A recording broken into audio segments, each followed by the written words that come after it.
जी, तो आज का हम अपना लेक्चर शुरू करते हैं जो कि फर्स्ट लेक्चर है हमारे न्यू चैप्टर का नॉन ट्रेडिंग कंसर्न। नाम से जाहिर है ट्रेडिंग कंसर्न, कंसर्न कहते हैं अदारे, ट्रेडिंग मतलब तजारत, नॉन मतलब ना होना, यानी ऐसे अदारे जो तजारत नहीं करते, जिनका मकसद नफ़ा कमाना नहीं होता बल्कि मेंबरान की वेलफेयर करना होता है। तो आज इस लेक्चर में हम अपने कॉन्सेप्ट्स पढ़ेंगे बेसिक कि नॉन ट्रेडिंग कंसर्न में क्वेश्चन किस तरह किया जाता है, प्लस जो नॉन ट्रेडिंग कंसर्न से रिलेटेड इम्पोर्टेंट डेफिनेशंस हैं वो हम आज के लेक्चर में डिस्कस करेंगे। तो देखें, पहली डेफिनेशन स्टार्ट करते हैं हम। कहते हैं define non trading concern. Non trading concern की डेफिनेशन बताएं, व्हाट आर इट्स ऑब्जेक्टिव्स, और इसके मकसद बताएं कि इसका मकसद क्या है। तो डेफिनेशन देखते हैं। कहते हैं the organisations which are set up for welfare of members, ऐसे अदारे जो मेंबरान की वेलफेयर के लिए सेटअप किए जाते हैं, बनाए जाते हैं, एंड सोसाइटी या सोसाइटी की वेलफेयर के लिए बनाए जाते हैं, and not for the purpose of earning profit, और उनका मकसद प्रॉफिट अर्न करना नहीं होता, are called non trading concern. हम उन्हें नॉन ट्रेडिंग कंसर्न कहते हैं। एग्जाम्पल देख लेते हैं। एग्जाम्पल क्या है? जैसा मेयो हॉस्पिटल, ईदी फाउंडेशन, ट्रेड यूनियंस। तो इस तरह के जो अदारे हैं जो अपने मेम्बरान के लिए काम करते हैं, जो सिर्फ प्रॉफिट कमाने के लिए काम नहीं करते, ऐसे अदारे कहलाते हैं नॉन ट्रेडिंग कंसर्न्स। अब मकसद देख लेते हैं, ऑब्जेक्टिव इनके क्या होते हैं। वेलफेयर यानी फलाही काम करना, म्यूचुअल हेल्प इमदाद करना, मदद करना, प्रमोशन ऑफ सोशल एक्टिविटीज़ या किसी सोशल एक्टिविटी को प्रमोट करना, जिस तरह कोई स्पोर्ट्स कॉम्प्लेक्स होता है, वो किसी खास स्पोर्ट्स की प्रमोशन के लिए बनाया जाता है, तो वो भी नॉन ट्रेडिंग कंसर्न होगा। Question number 2, what is receipt and payment account? या a summary of cash book, cash book की समरी, showing all cash receipts and cash payments, जिसमें सारी कैश रिसिप्ट, रिसिप्ट मतलब वसूलियाँ, एंड कैश पेमेंट्स और cash की अदायगियाँ लिखी जाती हैं, शो की जाती हैं, इस called receipt and payment account. जब हम इसका न्यूमेरिकल करेंगे तो देखेंगे हमें क्वेश्चन में receipt and payment account given होता है और हमने बाकी अकाउंट्स बनाने होते हैं। क्वेश्चन नंबर 3 देखें, define income and expenditure account. तो डेफिनेशन पढ़ते हैं। द अकाउंट थ्रू विच, जिसके जरिए सरप्लस और deficit of non trading concern is determined. ऐसा अकाउंट जिसके जरिए नॉन ट्रेडिंग कंसर्न का सरप्लस या डेफिसिट निकलता है, उस अकाउंट को इनकम एंड एक्सपेंडिचर अकाउंट कहते हैं। देखें, जिस तरह आपको पहले मैंने बता दिया, ये ऐसे अदारे हैं जिनका मकसद नफ़ा कमाना नहीं होता, तो फिर जो इनकी इनकम्स हैं और जो इनके एक्सपेंडिचर हैं, उनका जो डिफरेंस आता है, हम उसे प्रॉफिट या लॉस नहीं कहते बल्कि सरप्लस और डेफिसिट कहते हैं।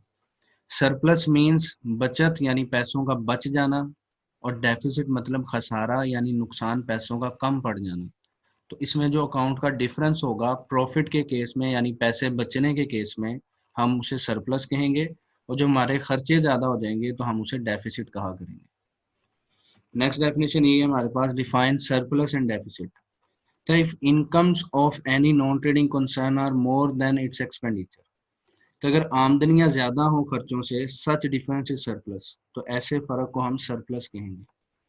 और डेफिसिट की डेफिनेशन देखें, if expenditures of any non trading concern are more than its income, अगर खर्चे ज्यादा हैं आमदनियों से तो सच डिफरेंस इज डेफिसिट, तो ऐसे डिफरेंस को हम डेफिसिट कहेंगे। क्वेश्चन नंबर 5 देखें, डिफाइन लाइफ मेंबरशिप फी क्या है? नाम से जाहिर है ऐसी मेंबरशिप जो आप पूरी लाइफ के लिए लमसम इकट्ठी पे कर देते हैं। तो डेफिनेशन देखते हैं, अमाउंट पेड इन लमसम, जो रकम इकट्ठी अदा की जाए, in order to become a member for the whole life, इसलिए कि आप उस अदारे का परमानेंट मेंबर बनना चाह रहे हैं, पूरी लाइफ के लिए मेंबर बनना चाह रहे हैं, इस card life membership fee. It is treated as capital receipt, इसको हम कैपिटल रिसिप्ट ट्रीट करते हैं। ये हम डेफिनेशंस पढ़ लें, उसके बाद इन चीज़ों के बारे में डिस्कशन करेंगे। तो न्यूमेरिकल करने के लिए ये आइडेंटिफिकेशन बड़ी ज़रूरी है कि कौन सी चीज़ कैपिटल रिसिप्ट है और कौन सी रेवेन्यू रिसिप्ट है। देखें, फिर क्वेश्चन नंबर 6 है हमारे पास, डिफाइन एंट्रेंस फ़ी क्या होती है? नाम से जाहिर है एंटर होने की fees. The fee which is paid by the member, जो मेंबर अदा करता है वंस, एक दफ़ा, in order to join any organisation और institute is called entrance fee. किसी भी अदारे में एंटर होने के लिए जो एक दफ़ा फीस अदा की जाती है उसे हम एंट्रेंस फी कहते हैं। It may be treat is a revenue और capital as per policy of organisation. मतलब ये कैपिटल भी ट्रीट हो सकती है और रेवेन्यू भी ट्रीट हो सकती है। हम इसे जो क्वेश्चन में हमने करना है, हम इसे रेवेन्यू ट्रीट किया करेंगे क्योंकि ये अदारे के लिए रेगुलर रिसिप्ट है। आगे बढ़ते हैं। डिफाइन सब्सक्रिप्शन, चंदा यानी कुछ रेगुलर पेमेंट्स करना। तो देखें, एनुअल और मंथली कंट्रीब्यूशन, वो हिस्सा जो हम सालाना या हर माह कंट्रीब्यूट करते हैं, चंदा डालते हैं बाय द मेंबर की तरफ से, ऑफ नॉन ट्रेडिंग ऑर्गेनाइजेशन। एक नॉन ट्रेडिंग ऑर्गेनाइजेशन का मेंबर जो हर माह या हर साल जो रकम कंट्रीब्यूट करता है is called subscription. It is treated as revenue receipt. इसे भी हम रेवेन्यू रिसिप्ट ट्रीट किया करेंगे।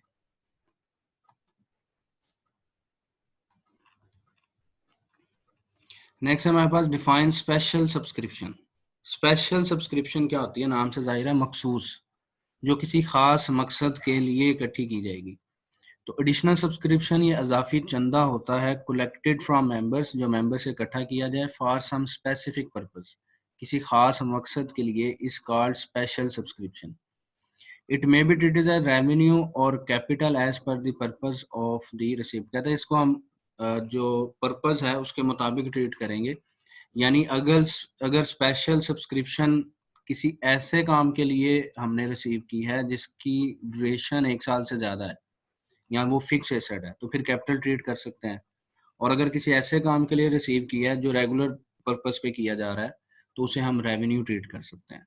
हाँ, अगर उसने कोई भी पर्पस मेंशन नहीं किया हुआ तो फिर हम इसे रेवेन्यू ट्रीट कर सकते हैं। नंबर 9 देखें, define endowment fund. Endowment fund क्या होता है? कहता है it is an investment fund. ये एक इन्वेस्टमेंट फंड की तरह होता है, received in the form of donation, जो डोनेशन की शक्ल में लिया जाता है, but has to be utilise only as per the direction of donor. लेकिन आप इसे इस्तेमाल सिर्फ वहीं करेंगे जहां डोनर ने कहा है। यानी डोनेशन करने वाला किसी खास मकसद के लिए पैसे दे और ये कहे कि आपने इन पैसों का सिर्फ यही काम करना है, तो फिर हम इसे एंडोमेंट फंड कहेंगे और ये कैपिटलाइज रिसिप्ट होगी। इसे हमेशा कैपिटलाइज ट्रीट करेंगे। फिर हमारे पास last 3 definition. Difference between legacy, donation and honorarium. Legacy क्या होती है? द अमाउंट और प्रॉपर्टी, रकम हो सकती है या विरासत हो सकती है, received as per will of a person, जो एक शख्स की विल यानी विरासत के मुताबिक रिसीव की जाए, आफ्टर हिज डेथ, उसकी डेथ के बाद, इस कॉल्ड लीगेसी, हम उसे लीगेसी कहते हैं। It is treated as capital receipt. इसे हम कैपिटल रिसिप्ट ट्रीट किया करेंगे।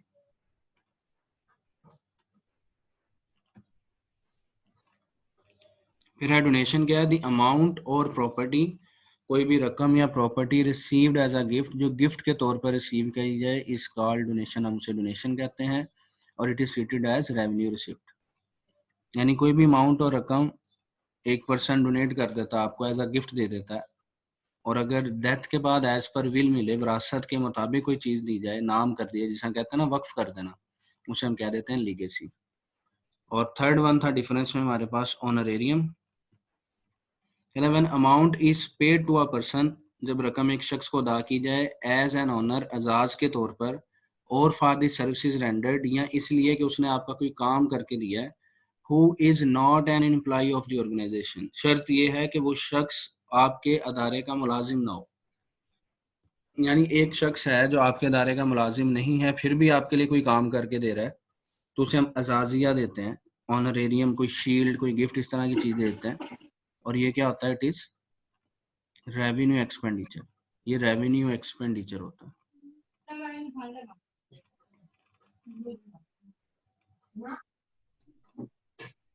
अब आगे देखते हैं, हम न्यूमेरिकल अगर आ जाए हमारे पास तो हमने न्यूमेरिकल किस तरह करना है। इस क्वेश्चन के लिए जो हमारे पास गिवन होगा वो होगा रिसिप्ट एंड पेमेंट अकाउंट, जो आपको क्वेश्चन में आएगा।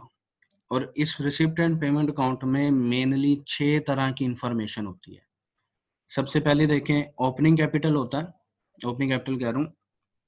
सबसे पहले देखें होता है ओपनिंग बैलेंस।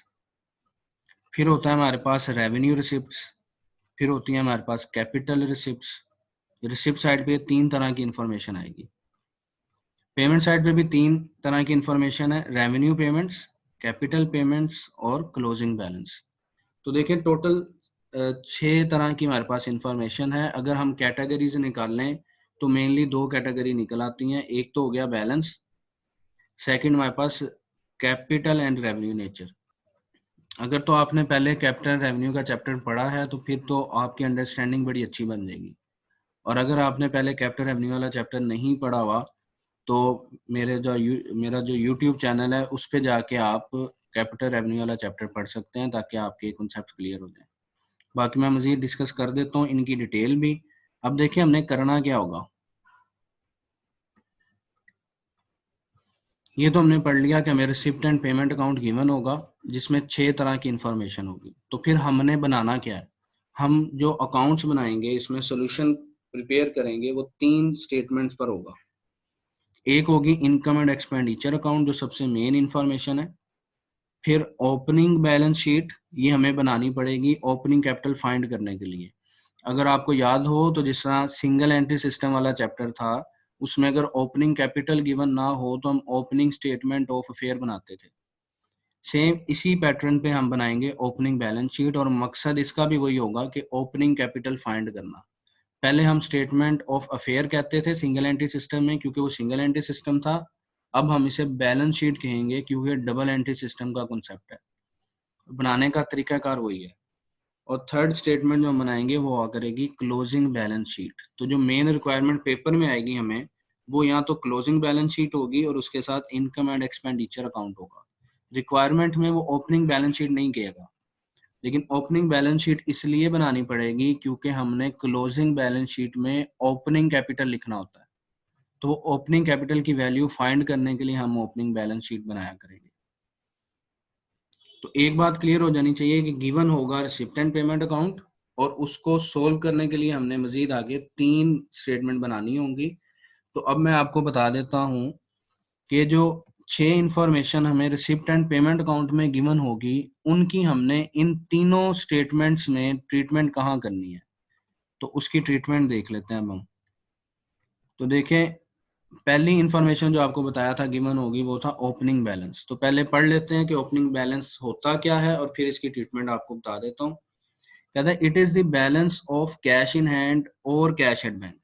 ये बैलेंस होता है पैसों का। अब पैसे 2 तरह के ही होते हैं बिजनेस में, या तो कैश इन हैंड होते हैं बिजनेस में पड़े हुए पैसे, या फिर कैश एट बैंक होते हैं बैंक में पड़े हुए पैसे।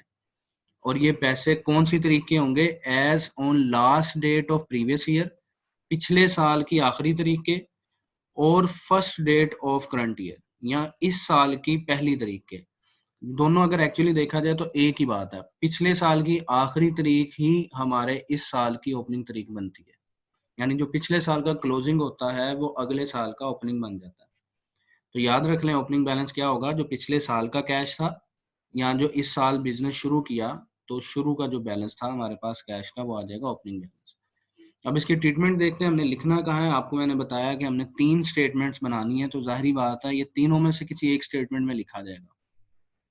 तो देखते हैं, कहते हैं shown in asset side of opening balance sheet. अगर ओपनिंग बैलेंस शीट बनानी पड़ी हमें ओपनिंग कैपिटल फाइंड करने के लिए तो उसकी एसेट साइड पे हम लिखेंगे, किस नाम से लिखें, कैश के नाम से या बैंक के नाम से। यानी जिस चीज का बैलेंस गिवन होगा उस नाम से हम ओपनिंग बैलेंस शीट बनाते वक्त इसे एसेट साइड पे लिखा करेंगे। नेक्स्ट चीज है रेवेन्यू रिसिप्ट्स, जो हमें रिसिप्ट एंड पेमेंट अकाउंट में गिवन होंगी। पहले पढ़ लेते हैं रेवेन्यू रिसिप्ट्स क्या होती हैं, हमें कैसे पता चलेगा। कहते हैं these are the receipts of repeated nature. ये ऐसी रिसिप्ट्स होती हैं, ऐसी वसूलियां होती हैं जिनकी रिपीटेड नेचर हो, यानी जो बार बार साल के दौरान रिसीव की जाए। Whose benefits are for less than 1 year, या जिनका जो फायदा है वो 1 साल के अंदर अंदर पूरा हो जाए, जिनकी जो लाइफ है वो 1 साल के अंदर अंदर खत्म हो जाए। तो ऐसी रिसिप्ट्स को हम कहते हैं कि ये रेवेन्यू रिसिप्ट्स हैं। और फिर इनकी ट्रीटमेंट क्या होगी, शो इन इनकम साइड, हम इसे इनकम साइड पे शो किया करेंगे of income and expenditure account. जो हमने इनकम एंड एक्सपेंडिचर अकाउंट बनाना है उसकी इनकम साइड पे हमने इन्हें शो करना है। नंबर 3 है कैपिटल रिसिप्ट्स। पहले पढ़ लेते हैं ये क्या होती हैं। These are receipts of non repeated nature. ये ऐसी नेचर की रिसिप्ट्स होती हैं जो साल के दौरान बार बार रिसीव नहीं होनी। Whose benefits are for more than 1 year, और जिनका फ़ायदा 1 साल से ज़्यादा के लिए होता है। जिससे ऊपर डेफिनेशन पढ़ते वक्त हमने पढ़ लिया था कि जो लाइफ मेंबरशिप फ़ी है वो कैपिटल रिसिप्ट हुआ करेगी। क्यों? क्योंकि लाइफ मेंबरशिप फ़ी हमने एक ही दफ़ा साल में रिसीव करनी है। जो मेंबर है वो एक ही दफ़ा पे करता है, वो बार-बार पे नहीं करता। तो देखें अब इसकी ट्रीटमेंट कहाँ लिखेंगे? फिर से रिपीट करता हूँ कि हमने इसमें 3 स्टेटमेंट बनानी होती हैं, income and expenditure account, opening balance sheet और क्लोजिंग बैलेंस शीट। तो ज़ाहिर-सी बात है जो ट्रीटमेंट जाएगी वो इन 3 में से किसी एक जगह पे जाएगी। तो पढ़ लेते हैं कैपिटल रिसिप्ट का हमने क्या करना है। कहता है ऐड इन कैपिटल, इसे हम कैपिटल में ऐड किया करेंगे। ऑन लायबिलिटी साइड, यानी लायबिलिटी साइड पे जो कैपिटल लिखते हैं उसमें कैपिटल रिसिप्ट्स को ऐड किया करेंगे। ऑफ क्लोजिंग बैलेंस शीट, और लायबिलिटी साइड कौन सी? क्लोजिंग बैलेंस शीट वाली। तो ये चीज़ें अब आपको याद करनी पड़ेंगी कि कौन सी चीज़ की ट्रीटमेंट कौन से वाली स्टेटमेंट में जानी है।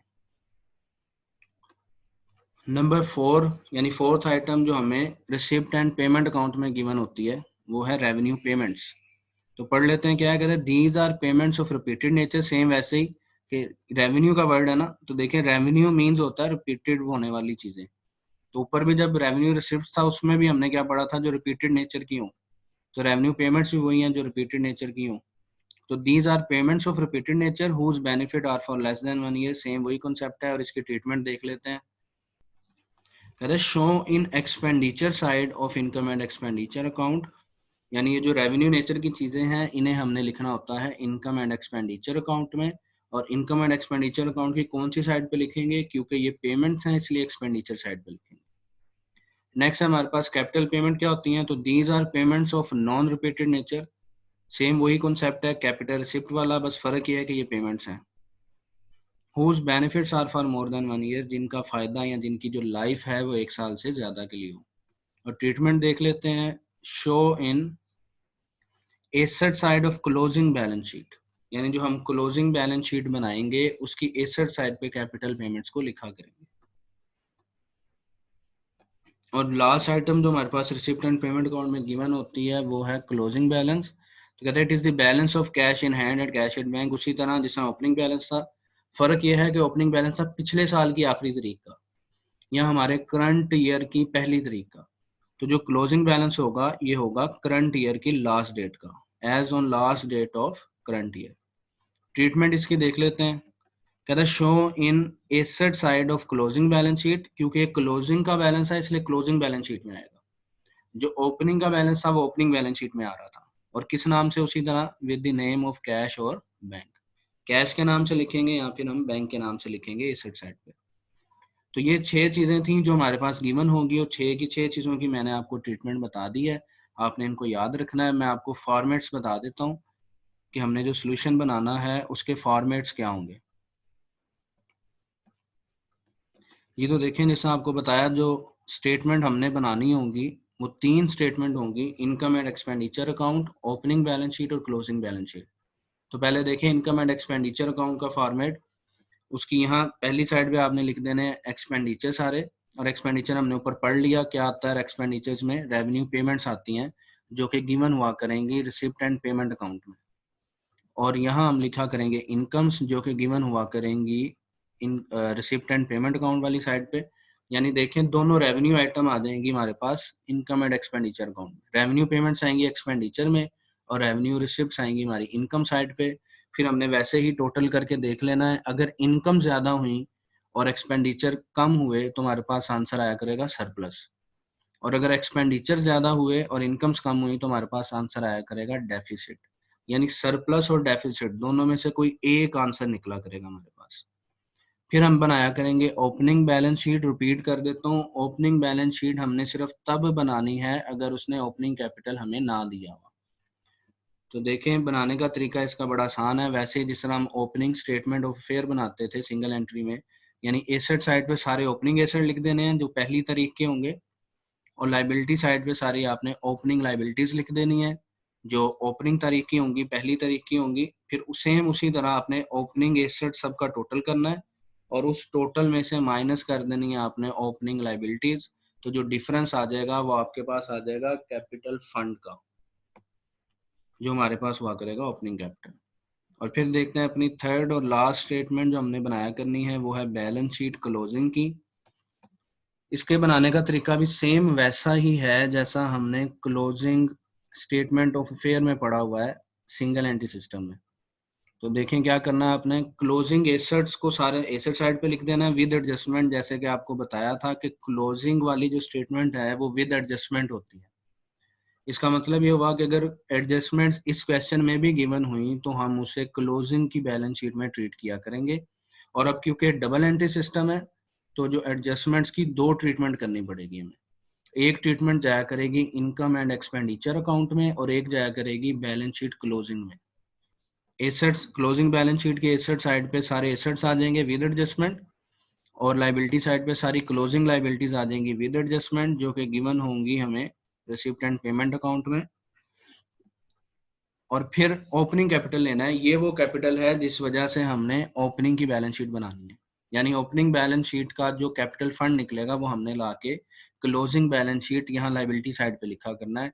ये थोड़ा सा चेंज आएगा हमारे पास, जो पहले सिंगल एंट्री सिस्टम में नहीं था, क्योंकि अब हम डबल एंट्री सिस्टम पढ़ रहे हैं, इसलिए अब हम इस तरह से ट्रीट किया करेंगे इसको।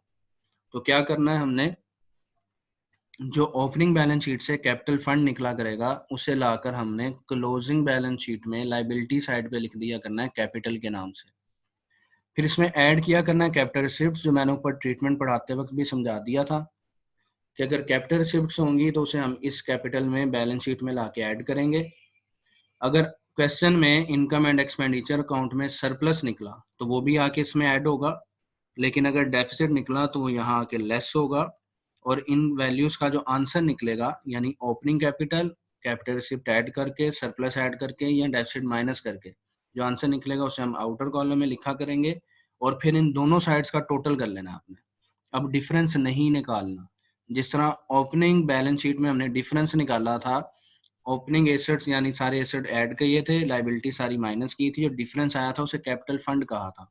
इसमें आपने ऐसा नहीं करना, क्लोजिंग बैलेंस शीट में एसेट साइड का अलग से टोटल कर लेना है और जो लाइबिलिटी साइड है उसका अलग से टोटल कर लेना है। ये दोनों टोटल आपके पास बराबर आने चाहिए। अगर तो ये दोनों टोटल आपके पास बराबर आते हैं, इट मीन्स आपने क्वेश्चन ठीक किया है, और अगर दोनों टोटल बराबर नहीं आते, इट मीन्स आपका क्वेश्चन गलत हुआ है। तो बस इतना हमारा आज तक का लेक्चर था, जिसमें हमने देखा कि नॉन ट्रेडिंग कंसर्न की बेसिक डेफिनेशंस कौन सी हैं, प्लस नॉन ट्रेडिंग कंसर्न का बेसिक कॉन्सेप्ट क्या है, कैसे हम किसी क्वेश्चन को सोल्व किया करेंगे। बाकी नेक्स्ट लेक्चर में हम इसके न्यूमेरिकल सोल्व करेंगे, उसमें देखेंगे।